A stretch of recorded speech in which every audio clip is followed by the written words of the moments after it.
जी तो फ्रेंड, आपको जो बर्नर नज़र आ रहा है ये है गैस वाले चूल्हे का। इसको हमने लगाना है अपने गीज़र में। और पहले हमारा गीज़र जो है तैयार हुआ हुआ है वेस्ट ऑयल के ऊपर चलने वाला, उसी गीज़र को हम अब गैस वाला गीज़र बनाएंगे और आपको दिखाएंगे भी सही। और अगर आप उसको वेस्ट ऑयल के ऊपर चलाना चाहते हैं तो आपकी मर्ज़ी, अगर आप उसको गैस के ऊपर चलाना चाहते हैं तो आपकी मर्ज़ी। दोनों ऑप्शन एक गीज़र में आपको देखने को मिलेंगे। बहरहाल के आज की वीडियो जो है बहुत मज़े की होने जा रही है। तो ये देख लें, हमने एक चूल्हे से ये बर्नर निकाला है जो कि हमारे पास एक पुराना चूल्हा घर में मौजूद था, उसको हमने निकाला है। और जो आम गीज़र वाला जो पायलट का पाइप एक मिल जाता है मार्केट से, वो हमने लिया है, उसको एक जेट लगाया है। और इसको हम दोस्तों अपने गीज़र में सेटिंग करेंगे और मज़े की सेटिंग करके साथ साथ आपके साथ शेयर भी करेंगे। तो अगर आपने भी इस तरह का गीज़र बनाना है तो आपको एक ही गीज़र में दोनों ऑप्शन आप कर सकते हैं। तो इसलिए वीडियो को आपने तवज्जो से देखना है और वीडियो को यहीं पर लाइक कर दें। जैसे कि आपके सामने मौजूद है कि ये गीज़र हमने पहले तैयार किया था जो कि वेस्ट इंजन ऑयल के ऊपर चलता था। यहाँ के ऊपर आपके सामने ये कटोरा हमने बनाया था, यहाँ हम ऑयल डालते थे और टूटी वाली जगह से होता हुआ ऑयल जो है नीचे जाता था अंगीठी में। और जो आपके सामने फ़ैन नज़र आ रहा है, ये इसको फ़ैन हम चलाते थे तो हवा के प्रेशर से दोस्तों गीज़र हमारा चलना स्टार्ट हो जाता था। अगर आप वो वीडियो देखना चाहते हैं कि वो हमने किस तरह से तैयार किया था तो उसका लिंक मैं डिस्क्रिप्शन में डाल दूँगा, आप जाकर देख सकते हैं। तो ये देख लें, आपके सामने उसकी जो चिमनी है वो भी खड़ी रहेगी। अगर हम ऑयल के ऊपर इसको यूज़ करना चाहेंगे तो हम उसको ऑयल के ऊपर यूज़ कर सकते हैं। अगर हम गैस के ऊपर उसको इस्तेमाल करना चाहेंगे तो हम ये बर्नर लगा रहे हैं और एक ही गीज़र में हम दोनों ऑप्शन दोस्तों करके आपको दिखाते हैं। तो क्योंकि सुबह को खासकर जैसे ठंड का मौसम है आपके सामने, खासकर सुबह इसको चलाने में ऑयल के ऊपर दोस्तों मसला होता है। खासकर बच्चे इसको नहीं चला सकते, जो हमारे जैसे भी एक्सपीरियंस वाला होता है वो तो चला सकता है। तो घर में जो लेडीज़ या बच्चे वगैरह हैं उनको चलाने में थोड़ी सी दुश्वारी होती है।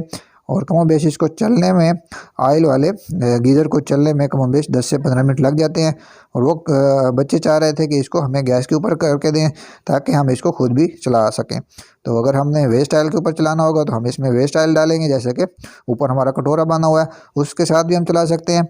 और ये देख लें, आपके सामने मैंने बर्नर रखा है गैस के लिए और नीचे हमने 2 कॉपर की वायर ली हैं, उसके साथ मैंने इसको बांध दिया है क्योंकि ये मैं इसको गैस के ऊपर अटैच करके चलाने जा रहा हूँ कि हम दोनों ही ऑप्शन रखना चाहते हैं। अगर हम वेस्ट ऑयल के ऊपर चलाएँ तो उसके ऊपर भी चला सकते हैं और अगर हम इसको गैस के ऊपर चलाना चाहें तो हम उसके ऊपर भी इसको चला सकते हैं।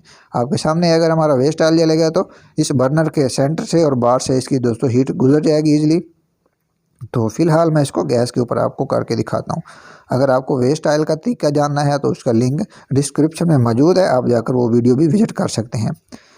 तो ये देख लें, इस तरह से इसका रेगुलेटर हमने लगाया है और एक पाइप आपके सामने इसके साथ अटैच कर दिया है।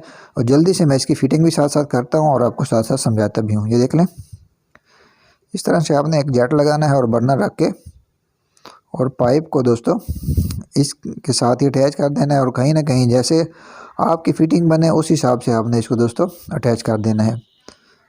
तो चले मैं इसका कोई जुगाड़ लगाता हूँ और आपके साथ शेयर भी करता हूँ साथ साथ। अब मेरी समझ तो यही काम कर रही है कि मैं इसको इसके साथ दोस्तों बांध दूँ किसी वायर की मदद से, या कोई और तरीका देखते हैं। ये देख लें, आपके सामने ये बर्नर हमारा ज़बरदस्त है, ये यहाँ पर मजबूत हो गया है और बिल्कुल ही पावरफुल हो गया है। और ऊपर जो हमारा ऑयल वाला पाइप है उसके साथ मैंने इसको वायर की मदद से दोस्तों बांध दिया है। अब सिर्फ हमने सिलेंडर खोलना है और माचिस लगाकर इसको ऑन कर देना है, बस इतना सा काम है इसके साथ। तो ये देख लें, अब मैं इसको चलाकर भी इधर आपको टेस्ट करा कर दिखाता हूँ। ये आपके सामने है, बिल्कुल ही हमने पाइप के सेंटर में बर्नर हमारा अपना फिट किया है और उस हिसाब से ये जलना स्टार्ट हो गया है। ज़बरदस्त ये दोस्तों हीट भी दे रहा है। अगर हम इसको वेस्ट ऑयल के ऊपर चलाएंगे तो वो भी बिल्कुल ही सेंटर में लगा हुआ है। हमारी जो चिमनी हमने बनाई हुई है वेस्ट ऑयल वाली, वो भी इसके नीचे बिल्कुल ही परफेक्ट जलेगी। और दोनों ही ऑप्शन जो है एक ही गीज़र में हम ले सकते हैं। ये खिड़की भी उसी तरह बंद हो रही है जिससे कि हम पहले इसको बंद करते थे। तो आप भी अगर वेस्ट ऑयल वाला गीज़र और गैस वाला इकट्ठा बनाना चाहते हैं तो इस तरह से आप इसको तैयार कर सकते हैं। आई होप कि ये छोटी सी इन्फॉर्मेशन आपको पसंद आई होगी। अगर वीडियो अच्छी लगी तो वीडियो को लाइक कर दें, चैनल पर नहीं हो तो चैनल को सब्सक्राइब करें। मिलिए नेक्स्ट वीडियो में। अल्लाह हाफिज़।